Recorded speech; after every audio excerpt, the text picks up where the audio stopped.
Father's Day is an interesting holiday, especially in contrast to Mother's Day. Pastor Tim's Pastor Chris Hodges, has prison locations all throughout Alabama. And he said one year they went to the prisons and they gave them Mother's Day cards that they could send to their moms. And every single card was taken to send off to their moms. So they decided to do the same thing on Father's Day, and not a single card was taken. There seems to be a breakdown in fathering in America. They say we're becoming a fatherless nation. In fact, I saw a study out there that said 1 out of 4 kids are growing up in a home without a father figure at all in it. And I was talking to a friend of mine, and I said, how many people do you know grew up with like a good dad? They had like an amazing dad. And we sat down, we put our heads together, and the list we came up was pretty small. And I thought maybe we're a generation of people who haven't had the best example of fathering. And we're handing that down, and we're handing that down. Whether I like it or not, I take on my dad's examples. Many of my dad's examples and how he lived his life, I live out. My dad got radically saved in his 20s and spent the rest of his life serving God. I got radically saved in my 20s, and I've spent the rest of my life serving God. A few months ago, I was driving my car down the road. I was on a Zoom call. And so I had my phone on my dash, and I had an AirPod in, and I went through what some people might call a red light. It was really a yellow light turning red, because yellow is an indication to go faster. It's about to turn red. Some people have that confused. They think slow down. It's about to, no, it's a warning. Speed up. The Bible talks about like the unforgivable sin, and a lot of people wonder what that is. And theologians have been discussing it for thousands of years. And there's sins that we know are forgivable, like lying, stealing, cheating, even murder. But you stopping at a yellow light that we both could have got through, I think that's rivaling over in that unforgivable sin spot. So I was doing my due diligence as a Christ follower, living a righteous life. I went through that yellow light, and as it turned red, the cop turned on his lights. So he ends up pulling me over. I tell the people on the Zoom call, I go, hang on, I'm getting pulled over. He comes up to the window, and he says to me, do you know why I pulled you over? So then I start mentally going through all the traffic violations I've committed just in the last mile. So I was speeding, I was on my phone, ran that red light, I didn't have my seatbelt on, I don't have brake lights, I don't have turn signals, and I don't have a rear view mirror. Yeah, it fell off, I couldn't get it to go back on. And so I look at him and I go, officer, I'm sure whatever reason you pulled me over was reasonable and real, and I'm so glad you're doing your job, but I feel like if I were to, guess why you pulled me over, I might incriminate myself in a crime you don't know that I committed yet. And he said, well, just take a guess. So I said, I was on my phone, and he said, exactly. And he ended up letting me off on a warning. I think he actually goes to church here, so... But little known fact, my dad was known as a notoriously bad driver. He constantly got tickets, lost his license, and got into car accidents. True story, he was an awful driver, and he handed that example down to me. And maybe I'll hand it down to my kids, who knows? But we're just a generation of people taking on the example handed down to us. If you have your Bibles with you, why don't you turn with me to Matthew 3, 16 through 17. I thought to myself, if we're a generation of people with bad examples, maybe the Bible has a good example for us.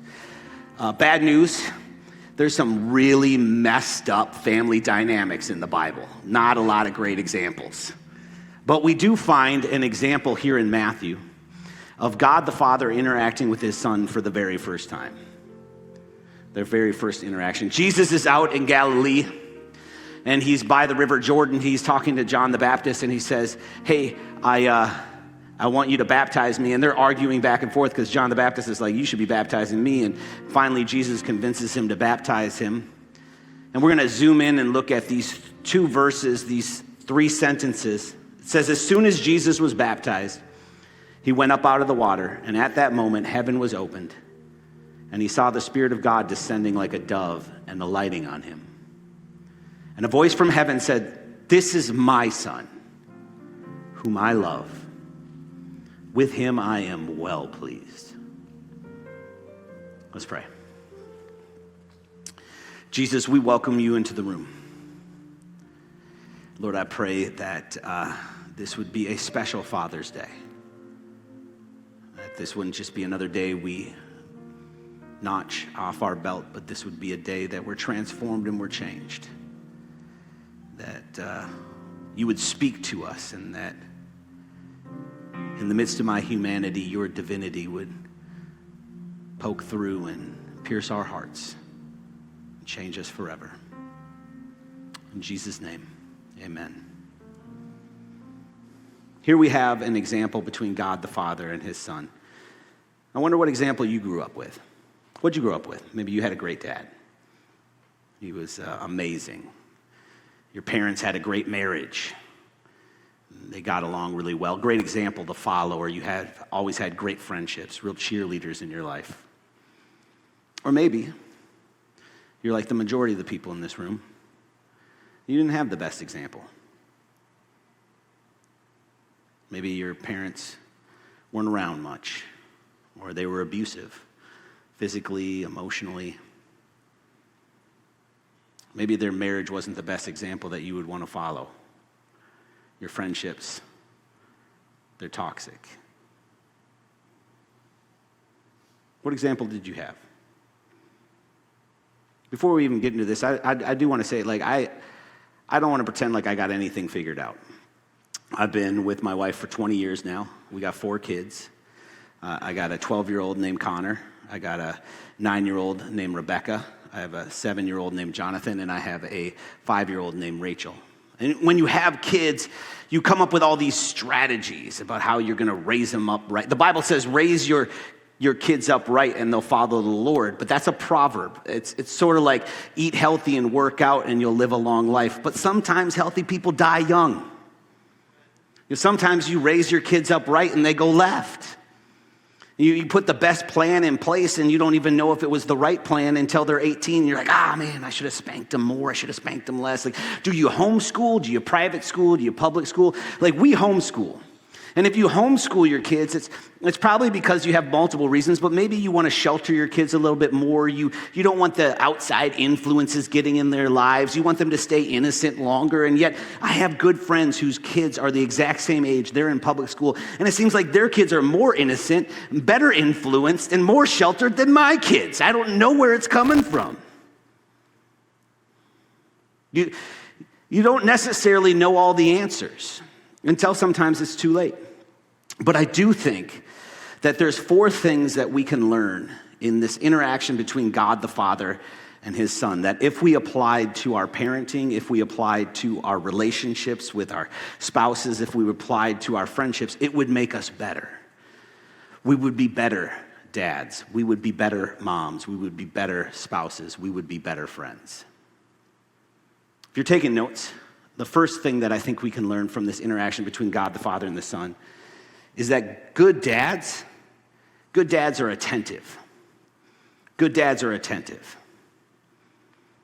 Attentive says, I'm here. I'm present. I'm in this moment with you. God shows up in Jesus' world when he's about to get baptized. And he shows up in a loud way, right? The clouds open up, a voice comes down, a light, all these things happen. He's like the parent who shows up to graduation.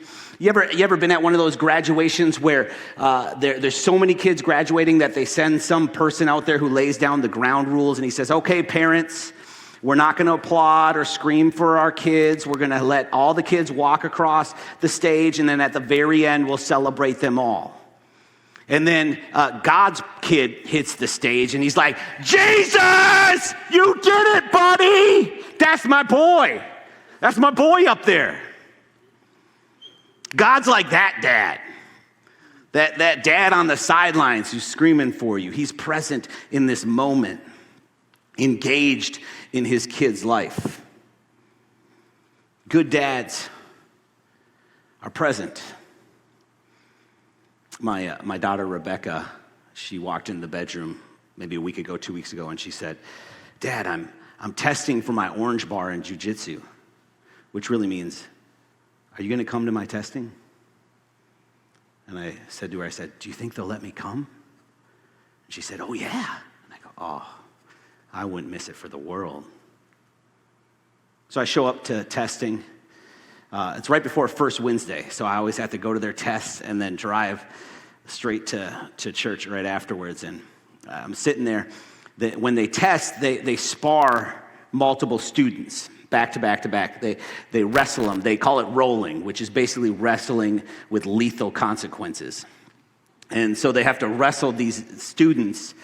And those students that they're gonna spar with are off on the mat, and then the person who's testing is off the mat, off to the side, waiting to come in. Because when they come into like a theme song, right? The coach hits it, like they come out like a WWE superstar, ready to choke some people out.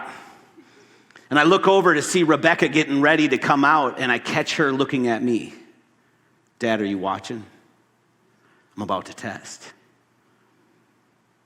My son Connor was testing, or he was helping with the testing with some of the other students. He's 12, and he was rolling around with one of the students, and one of the students catches him in this chokehold, and it's tight. I'm like videotaping it, and you can hear me on the video. I go, "Ooh, he got him." "Tap out, buddy." "He got you good." And he's choking him, and Connor's fighting it. And after like 20 seconds, you see his head getting out a little bit, and all of a sudden it pops up. And as soon as it comes up, you can see him across the room. He locks eyes with me. Boom. "Dad, you see? I just got out." So much time we spend wondering if complaining about how our kids don't pay attention, when we should be worried that they're always paying attention. They're always paying attention. Good dads are present in the moment. I feel like this is something I've never been good at. For years, I've been bad at this. And maybe it's an example that was handed down from my dad. My dad was gone a lot. I was gone building a life rather than living this life. And even when I was around, maybe I really wasn't around. I'd set the phone down on the table, upside down, because I'm respectful. But really what I'm communicating is, you're important until something more important comes along. Something might call me away. I'm only in this moment till something buzzes. I'll sit down and spend a whole day watching an entire season of A Million Little Things and miss a million little things in my kids' lives and in my marriage and in my friendships. Good dads are attentive. They're present. They're in the moment. Good spouses are attentive. They're present in the moment. "Hey, tell me about your day. I care. I want to know what's going on in your world." Good friends are present. They're attentive. Second thing I think we can learn from this interaction between God, the Father, and his Son is that good dads, they're accepting. They say, "You're mine." They create belonging. Good dads create belonging. They create a sense of belonging. When me and my wife first started dating, she had 2 cats, evil little things. They were vicious. They really were vicious. And then when we got married, we got a dog. And that's when I realized I probably shouldn't be responsible for any animals, because I didn't know how to train the dog. So he just pooped and peed on the floor for years. And I had to replace the carpet, I just gave up, put down flooring that you could clean up easily, Then we had our son, Connor, our oldest son, and Bonnie gave the dog away to a family, and the cats went off to the farm. And then she declared that we'll never have pets. And for good reason. I don't know how to take care of them. she was going to be the one who was going to end up taking care of them. The kids don't know what they're doing. So whenever the idea came up that we're going to have a dog, a cat, or a gerbil, she'd shoot it down. A couple months ago, we were at a church event. Kids people were giving away goldfish. Not goldfish crackers, goldfish, real life goldfish. And they asked my daughters if they want some. And of course, they were like, yeah. So they bagged up these goldfish, and my daughters come out with this bag of goldfish, and I say, I think, we'll see what Mom says about this. And we're on the way home, and they start naming the fish. It was Goldie Mellen and Bella Mellen. They're becoming part of our family. We get there, and the kids run upstairs, and they show Mom, and Bonnie looks at me, and she goes, what are you doing? And I was like, they already named them. They're part of our family. What can I do? I didn't know what to do. So she begrudgingly goes and gets like a Tupperware bowl, and fills it up with water and puts the bag in there because the water has to be the same temperature, apparently. Otherwise, you shock the fish. And the kids go off playing, and then the girls come back to see the fish, and my oldest grabs the fish up in the bag, and she's looking at them to see if they're okay, and then it slips out of her hand. The bag hits the ground, and now I got fish water all over the carpet and 2 fish just flopping around, and I run over, I pick them up, and I put them into the bucket, and Goldie's swimming along, and Bella, and she's floating. And Rebecca knows what that means, so she screams out, Bella's dead! And Rachel, having experienced love for the first time in the last 30 to 45 minutes as she's adopted this new family member into our family, she just loses it. My 5-year-old just tears, and she runs off. And so I walk into the bedroom, I scoop her up, and I say, honey, maybe Bella's just sleeping. I even thought about like praying for Bella. Like, what if she came back to life? It would be so cool for her faith journey. But then I thought, this fish is really dead. And then, like, crazy enough, 20 minutes later, Bella starts twitching. And I go, Bonnie, come here. And then she starts moving more. I'm like, I think this fish might be alive. And all of a sudden, she starts swimming. And I'm like, girls, Bella's alive. And Rebecca's like, Dad saved the fish. And Rachel goes, no, God did. Which is great, because Rachel didn't even believe in God like 6 months ago. So we went and got like an aquarium for the fish, because they belong to us. They're part of our family, and they were with us for 2, maybe 3 days.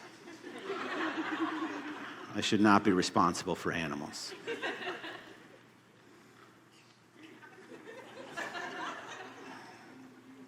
Good dads create belonging. I always say to my kids, I say, are you a Mellen? Are you a Mellen? It's usually when they're in trouble.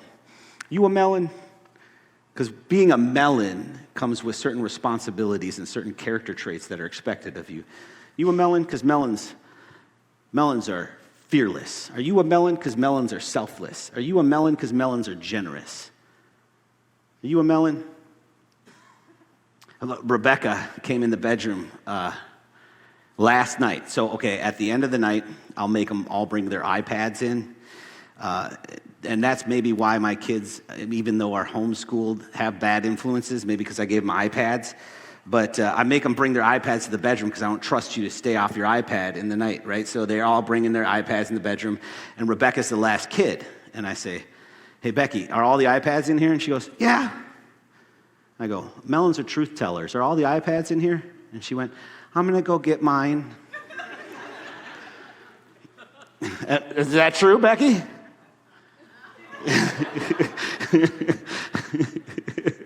She totally did that last night. I was like, oh, yeah. God shows up. God shows up in Jesus' world. He's present in this special moment in Jesus' journey, and he declares, this is my son. He belongs to me. This is my son.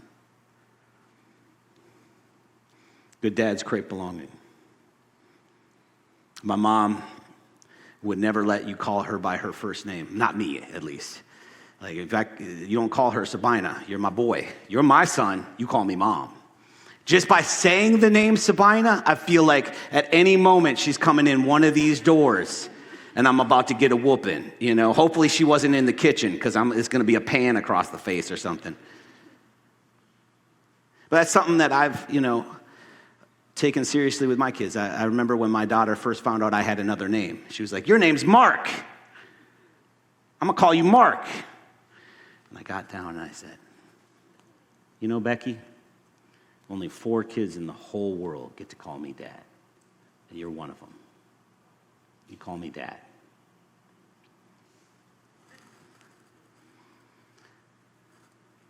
Good dads create belonging. There was a UFC fighter named Chris Weidman. Christian, grew up in a very Christian home. His dad had a great relationship with his dad. His dad cornered all his fights. And Chris Weidman rose through the ranks, and he became the greatest fighter in the world in his weight division. He was the champ, the UFC champion. And in 2015, he was defending his title against Luke Rockhold. And in the 4th round, he got smoked. He got knocked out. I mean, he got beat up pretty bad in the fight. At the end of the fight, he's getting interviewed by Joe Rogan, and he's telling him, like, hey, I guess, if it wasn't my night, it wasn't my night. But his dad's standing there, and his dad grabs the mic because he wants the whole world. You know what? I think we have it on video. Why don't we play the video? All I can do is work hard and keep a positive attitude. If I lose, it's my day to lose. Chris, you have been a fantastic champion, and I'm sure you will come back and be better than ever. And it was a pleasure and an honor to call your fights, including this one tonight. Thank you very much, sir. And everybody, thank you. And this is still my boy. Couple things there. One, I love Chris Weidman's face. Here you are, one of the baddest men on planet Earth, and the second your dad does that, you turn into an 8-year-old boy who's like, Dad, you're embarrassing me. But also, the level of confidence that it must place in him subconsciously to know that on probably one of the most humiliating of his life, where he got beat up in front of millions of people and lost his title, his dad wanted the whole world to know, this is my boy. This is still my boy. Good dads create belonging. Good spouses create belonging. Good friends create belonging. You're my wife, and nothing could ever change that. You're my husband, and nothing could ever change that. You're my son. You are my daughter, and nothing could ever change that. You're my friend. You are my best friend, and nothing could ever change that. What if home isn't a place? It's not Circle Pines, Minnesota, but it's a feeling of irrevocable belonging. What if home isn't a place, but a feeling of irrevocable belonging? A belonging that no one can take away. Third thing I think we can learn from this interaction between God the Father and his Son is that good dads are affectionate. Good dads are affectionate. They love unconditionally. A friend of mine, when they drop their kids off at school, they roll down the window and they go, I love you. Shine the light of Jesus today. And I said, do you really say that? And they said, yeah. And I was like, oh, I'm stealing that. Like any cool parenting thing that some parent does, I'm like, that's mine. So now when I drop Connor off at youth, I roll down the window and I'll say, I love you, Connor. Don't do drugs tonight. Shine the light of Jesus, buddy.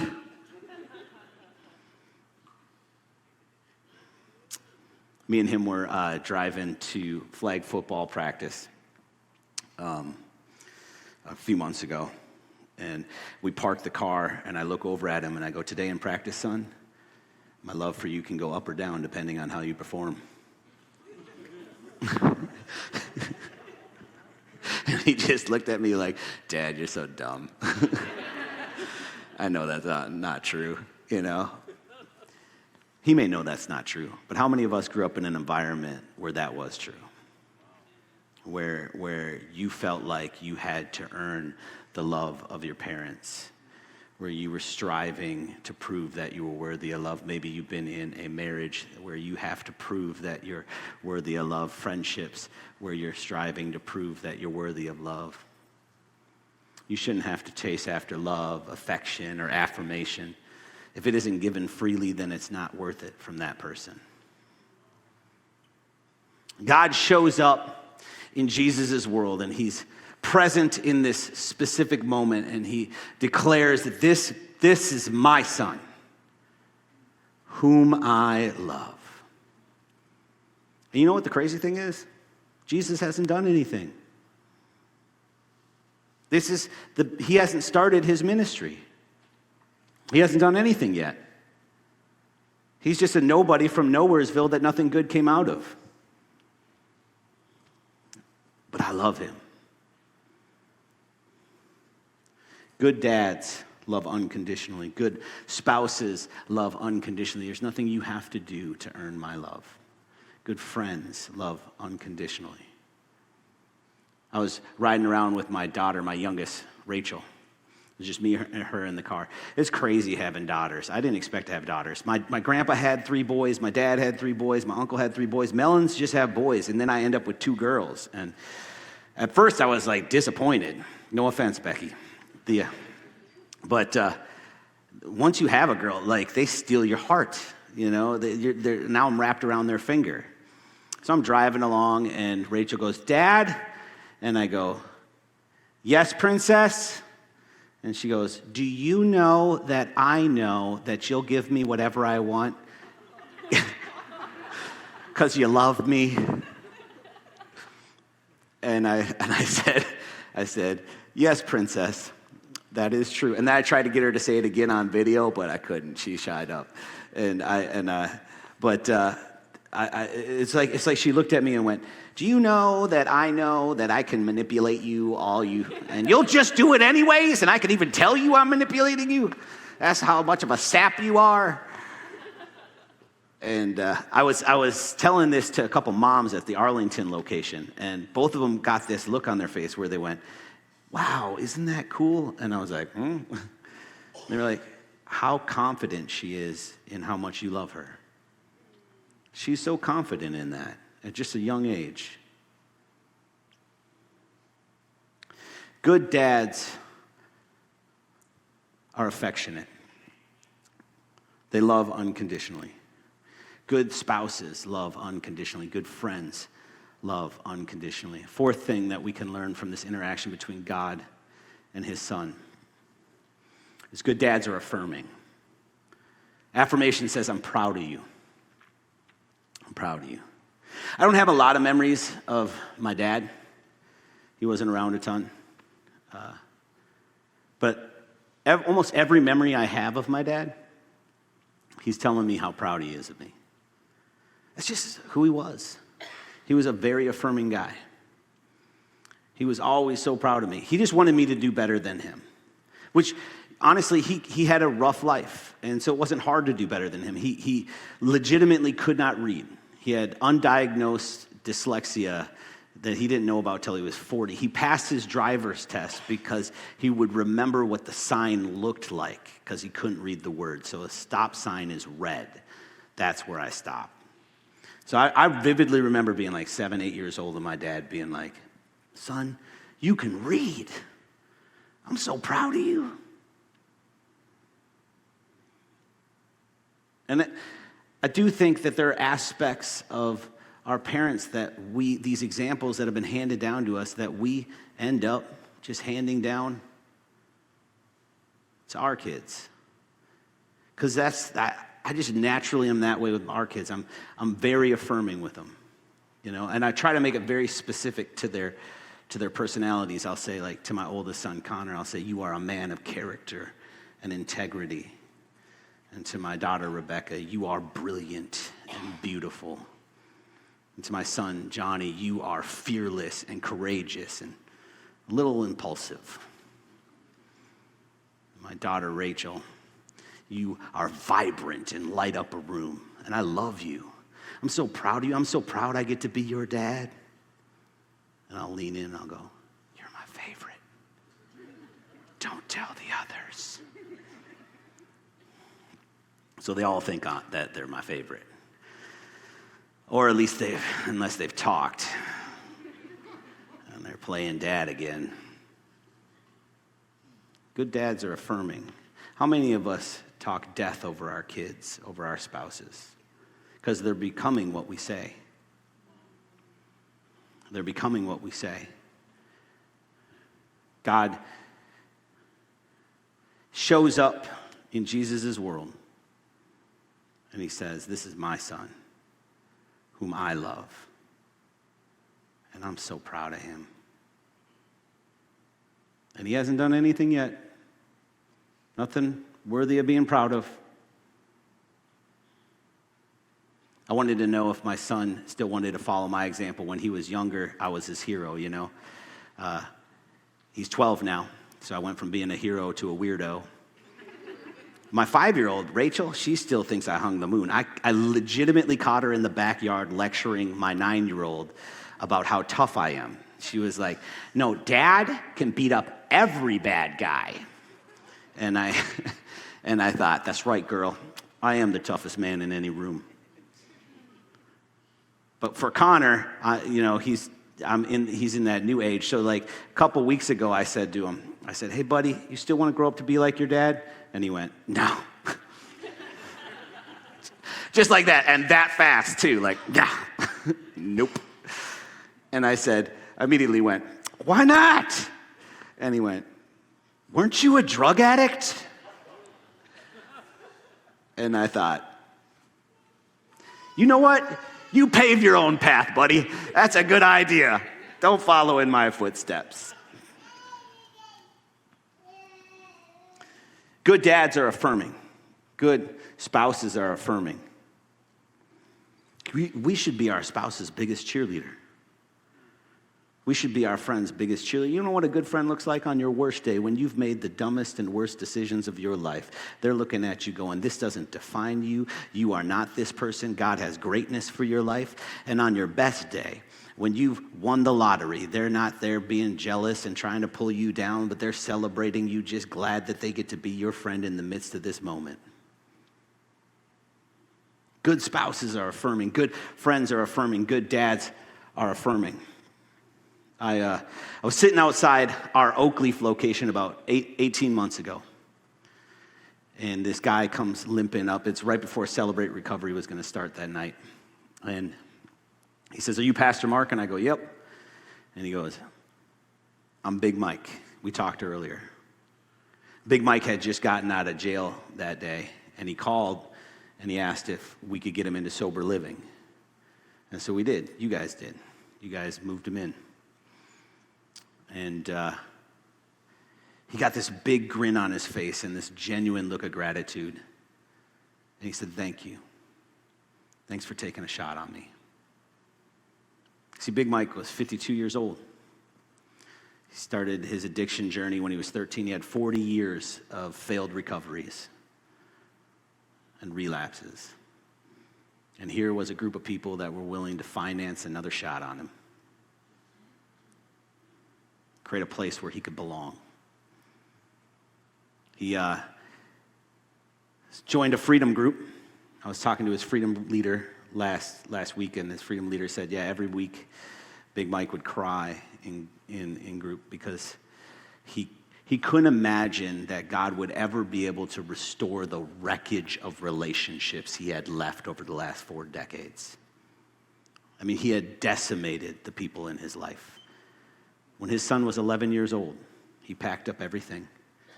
He moved to a different state and raised a different family and left his son behind, never spoke to him again.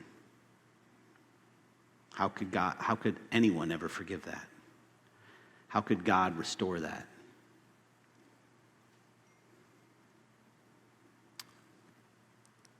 But you know, I do think that sons sometimes follow their dad's example. Because Christmas this year, I got a phone call. And the guy said to me, hey man, my dad said that you'll help me get into sober living. And I said, oh yeah? Who's your dad? And he said, Big Mike. And I said, you bet, buddy. We'll move you in right now.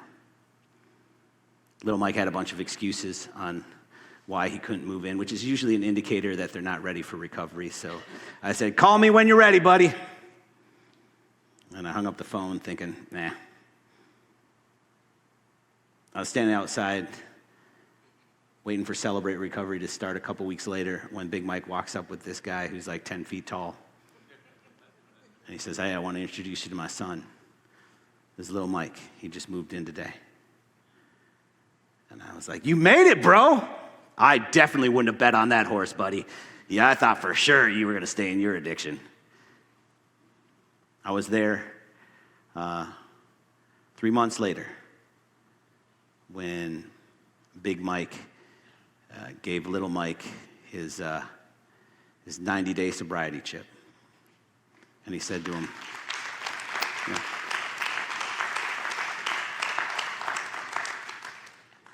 I'm so proud of you, son. I am so proud of you. Because good dads are affirming. And if you could see the look on Big Mike's face when they were out playing Frisbee golf just a few weeks ago, and little Mike, for the very first time, said, hey, Dad, it's over here. Instead of, hey, Mike, it's over here.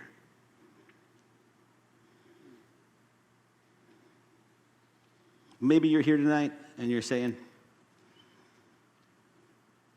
it's too late for me, Pastor.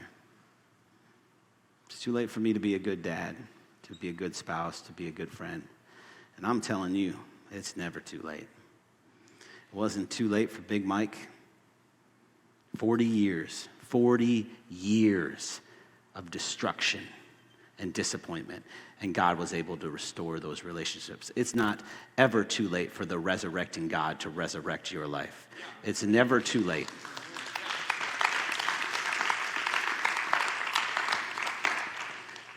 It's not too late for you to become who you might have been.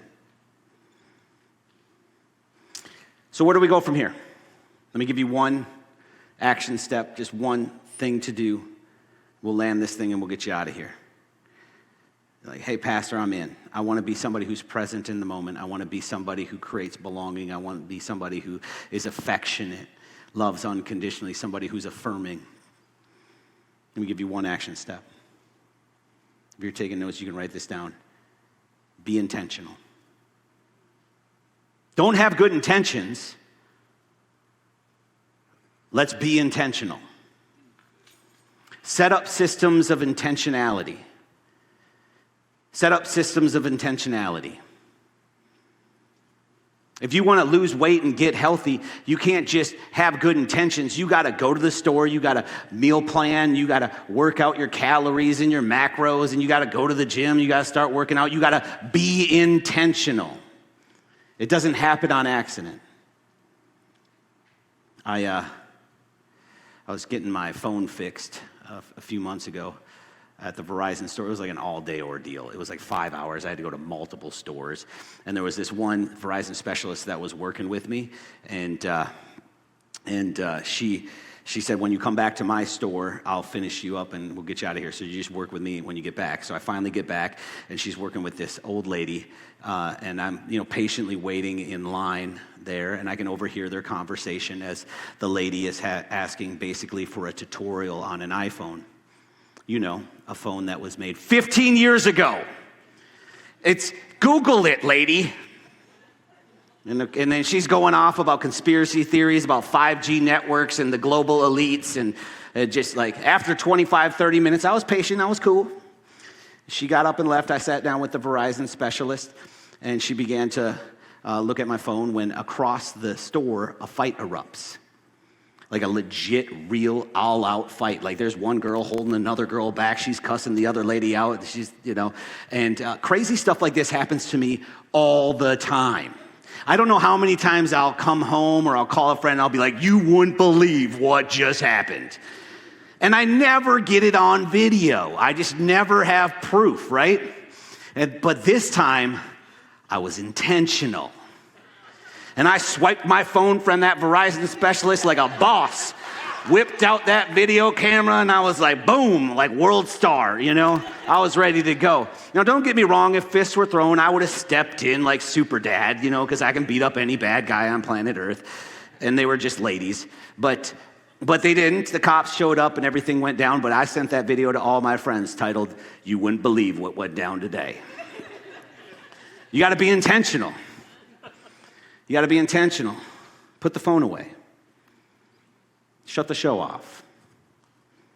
Set up intentional stop points to connect. The people I admire most in the world are so intentional, so thoughtful about the way they engage with their kids and their loved ones. And they set up different systems to be better at it. You know, Pastor Tim and Crystal, they go to all their kids' ball games, all of them. Like they're those people with the tent and the chairs and the cooler, and Crystal does like a playlist for them. I like if the kids have multiple games going on across town, one goes to one goes to the other. Like they never miss a ball game ever. And the only time Pastor Tim misses a ball game is if he's preaching on a Saturday night, and we've thought about shutting Saturday night services down just so he can go to his kids' ball games. They're that serious about it. They're just intentionally in their world. Crystal, this year, she applied and got hired to be a substitute teacher at her kids' school. Not because she wanted to teach or be a substitute teacher, but all 4 of her kids are in the same school. So whenever they need a substitute teacher for her kids' class, she's the sub. So she subs her kids' classes. She's intentionally in her kids' world.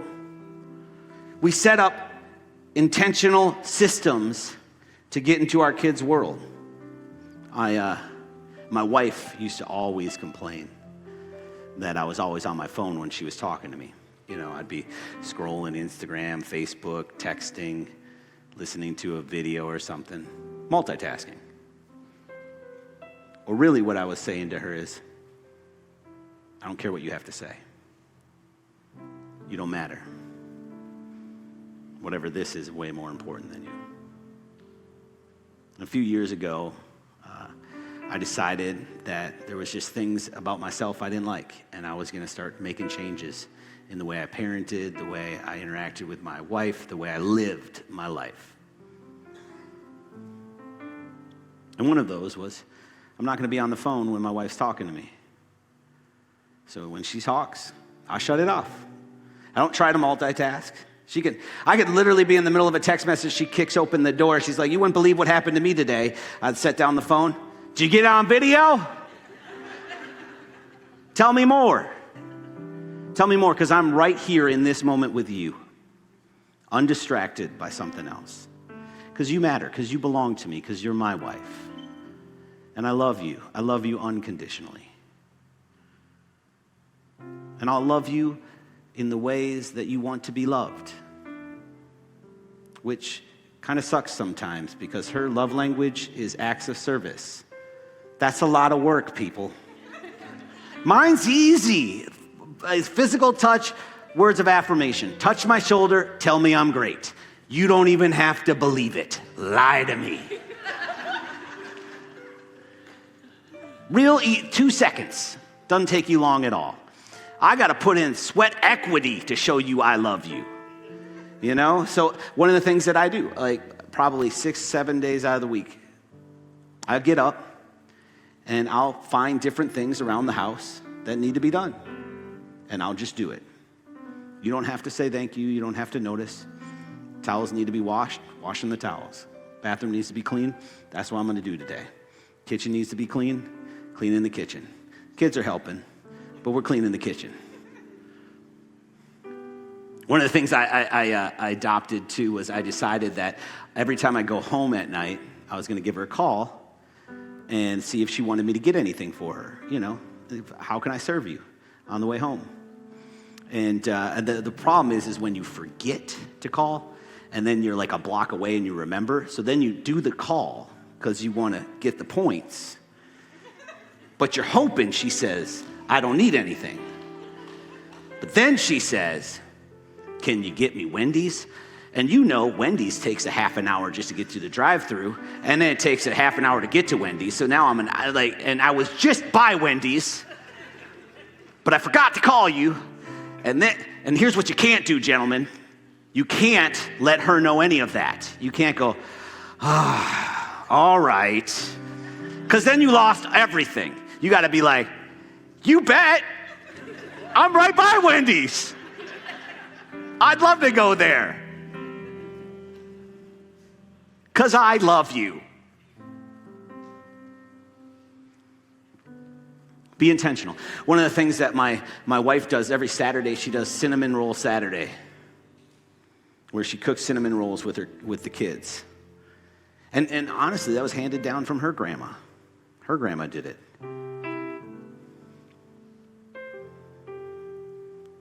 My son played flag football this year, and Bonnie said, if he signs up for flag football, you got to take him. And I'm like, oh man, that's every Friday night, every Saturday. I could see that as a burden, or I could see that as an opportunity. Because those are 15-minute drives where I can have a conversation with my son, who's growing up way too fast. And little did he know the kind of conversations we were about to have. Because one of his friends decided to tell him about a thing called pornography. And Bonnie was like, that's on you. So let's have a conversation about it, buddy. We're going to talk about that. We're going to talk about drugs. We're going to talk about women. We're going to talk about addiction. I don't even know if they're the right conversations. It's not like they give you a roadmap for the conversations to have, and then if you say these words, then your son will act right or your daughter will do the right thing. Now, all I know is that Mellens have the conversation because we're present in the moment, because we're intentionally setting up systems in which we're forced to do these things. I don't think we just need to be intentional about giving love, but receiving it. I think many of us have a hard time receiving love, maybe because of the example that was handed down to us. I was sitting down with my pastor mentor 10 years ago, a guy named Pastor Lane Schranz. And he said, do you ever notice that when I tell you I love you, you never say it back? And the first thing that I thought was, because I'm a man, bro. And then I thought about it for a second, and I thought, I don't know if I believe you. Or maybe I think that this is just temporary. How many of us here maybe have a hard time receiving love from God? You think of God as this angry being out to get you because your dad was angry and abusive. You think of God as not around because your dad was never around. You think of God as somebody you have to earn love from because your dad always made you earn his love. If I could just stand in the place of God for a second here, I think he would tell you, I'm here. I'm here right now, in this moment, with you. I've been here the whole time. I was there on your worst day, crying next to you. And on your best day, I was celebrating you. You may not realize this, but you're mine. You belong to me. You're my son. You're my daughter. You're a princess. You're a prince. And I love you. You know, I love you, and there's not a thing that you could do that would make me love you less or more. And even though I know all the things you've ever done, I'm so proud of you. I'm so proud of you. So proud of what you've overcome and who you've become and who you're becoming. Would you guys pray with me? At all our locations, every head bowed, every eye closed. I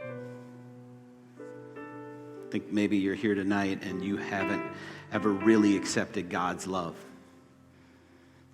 because you just didn't believe the picture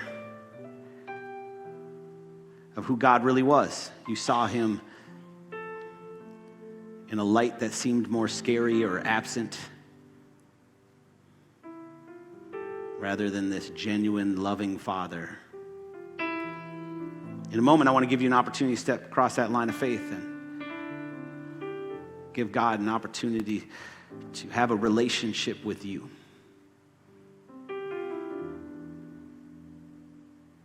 I think some of you are here today and maybe you have fallen short in one of those aspects of what a good dad or a good spouse or a good friend looks like. And in a moment, I want to give you an opportunity to hit the reset button and say, God, help me be better at this. If you fit into either one of those categories, I'm not going to ask you to come down front or stand up, but I am going to ask you at the count of 3 just to raise your hand. If you're one of those people at all our locations or right here at Oak Leaf,